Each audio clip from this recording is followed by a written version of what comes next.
Magandang umaga po sa ating lahat, mga kapatid. Magandang umaga, Father. Sinisimulan po natin ngayon ang panibagong panahon sa kalendaryo ng simbahan, panahon ng Adbyento. At ang ibig sabihin ng Adbyento, pagdating. Sa panahong ito ng Adbyento, muli aalalahanin natin ang naging unang pagdating ng ating Panginoon. Dumating na siya nung unang Pasko at taon-taon inaalaala natin ang nangyaring pagdating na ito ng ating Panginoon.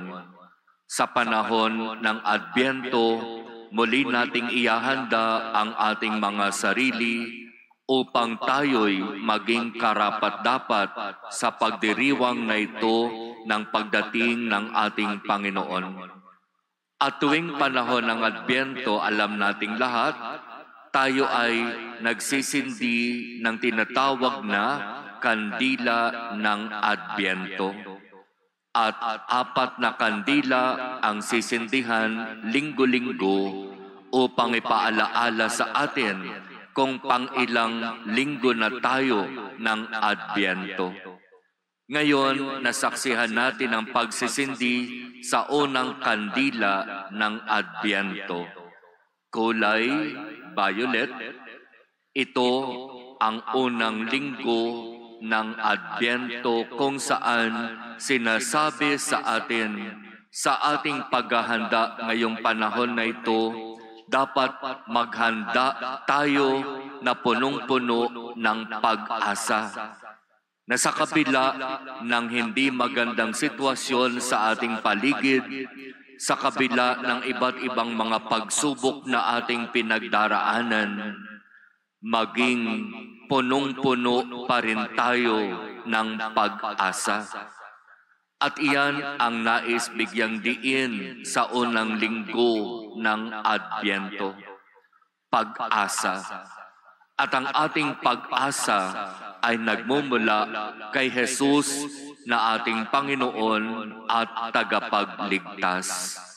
Malinaw ang mensahe ng unang linggo ng Adbyento.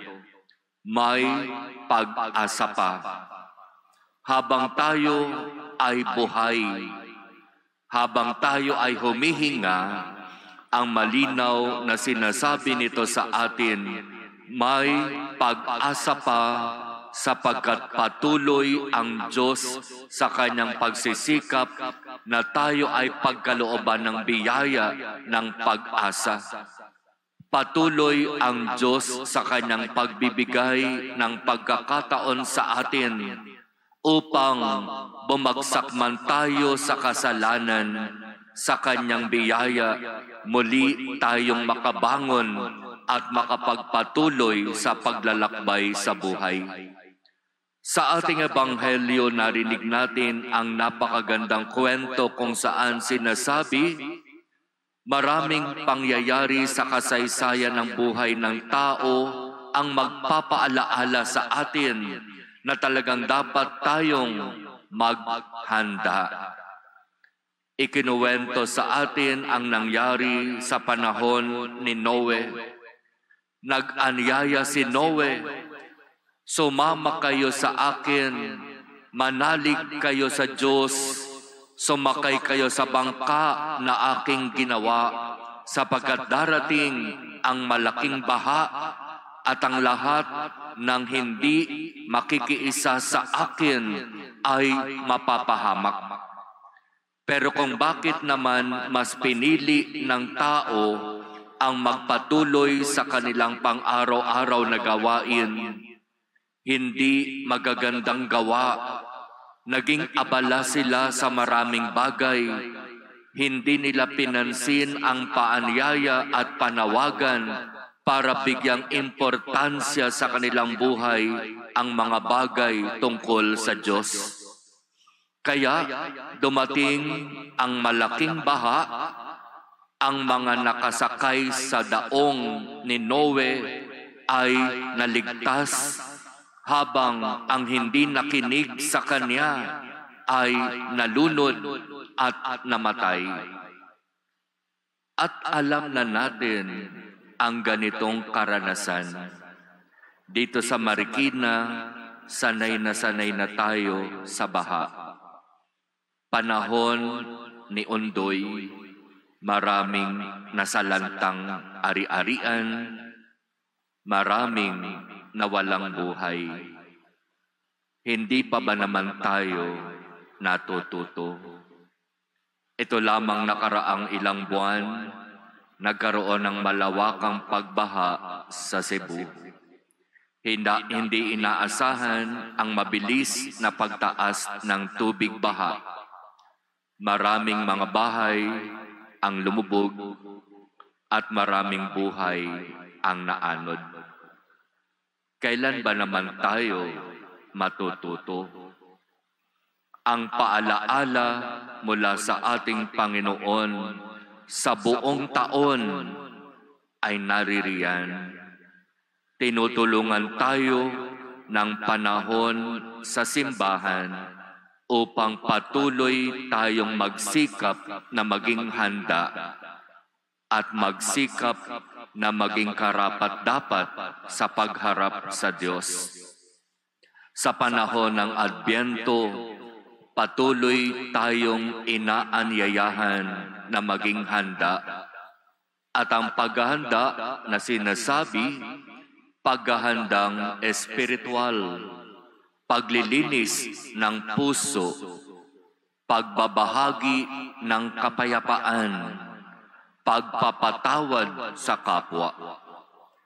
Ang paghahanda na inaasahan sa atin ngayong panahon ng Adbyento ay hindi yung paghahanda ng ating mga tahanan, paghahanda ng ating mga opisina o eskwelahan o maging ng simbahan. Ang paghahanda ay hindi sa pamamagitan ng pagbili ng mga bagong damit o bagong kagamitan o kung ano pa mang bago ngayong panahon ng Disyembre. Aanhin mo ang magandang bahay na punong-puno ng Christmas decoration kung galit ka naman sa kapitbahay mo. Kung hindi mo naman pinapansin ang kamag-anak mo na kinakasamaan mo ng loob.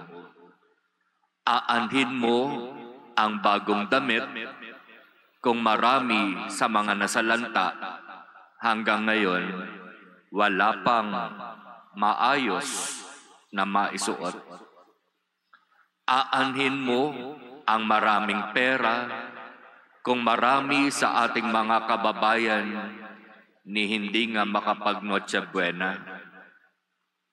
Aanhin mo ang masarap na pagkain, ang pagsasagawa ng Christmas party kung marami hanggang ngayon problemado pa rin sa pagkain.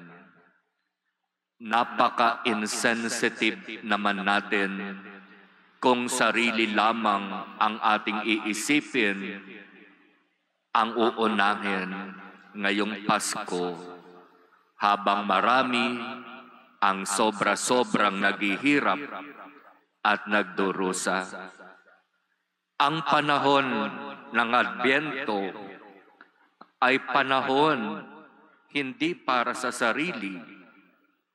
Ang panahon ng Adbyento ay panahon para magbahagi, panahon para magbigay. Ang ating Panginoong Diyos, ang Kanyang ibinigay ay hindi biro, sapagkat ang Kanyang nag-iisa, pinakamamahal na anak, ang Kanyang ibinigay.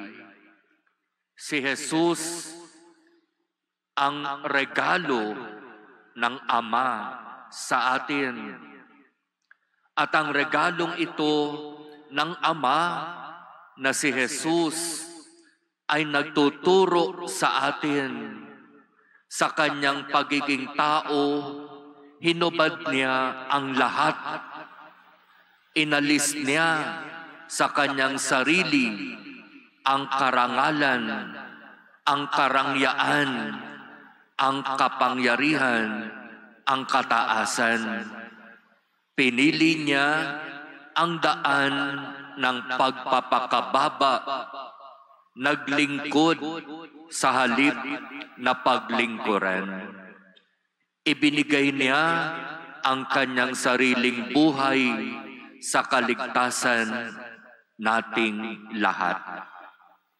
Kay Jesus, ang itinuturo niya sa atin ay ang tunay na kahulugan ng pagbibigay, pagbabahagi. Ngayong panahon ng Adbyento at sa darating na Pasko, naririyan na naman ang kabi-kabilang pagbibigay at pagbabahagi. Pero huwag tayong makontento sa pagbibigay lamang ng mga material na bagay. Wala nang ibang pinakamagandang ibigay at ibahagi sa kapwa kung hindi ang pagpapatawad, pag-unawa. Wala nang pinakamagandang maaaring maibahagi ngayong Pasko kung hindi ang pag-ibig na nagmumula sa Diyos. Kaya mga kapatid, sa ating pagninilay ngayong panahon ng Adbyento, muli suriin natin ang ating mga sarili. Hingin natin sa Diyos ang biyaya na linisin ang ating mga puso. Alisin sa pusong iyan ang mga hindi nakatutulong upang tayo ay maging karapat-dapat sa harap ng Diyos. Alisin natin sa pusong iyan ang galit, ang sama ng loob, ang inggit, ang anumang mga bagay na nagbibigay sa atin ng kasalanan. Alisin natin sa pusong iyan ang mga bagay na hindi makatutulong upang ang ating Panginoon ay makapanirahan sa pusong iyan. Ngayong Pasko, sasariwain natin muli ang pagdating ng ating Panginoon. Sa kanyang pagdating sa iyong buhay, matatagpuan ka kaya niyang karapat-dapat. Makakapanirahan kaya siya sa iyong puso na kung saan ang puso na mayroon ka ay malinis at karapat-dapat na maging tirahan ng ating Panginoon. 4 na linggo tayong maghahanda, 4 na linggo tayong magninilay, magdarasal. At ipagkaloob nawa ng Diyos sa atin ang biyaya ng tunay na paghahanda, tunay na paglilinis ng ating mga puso at tunay na pagtalikod sa ating masamang gawa.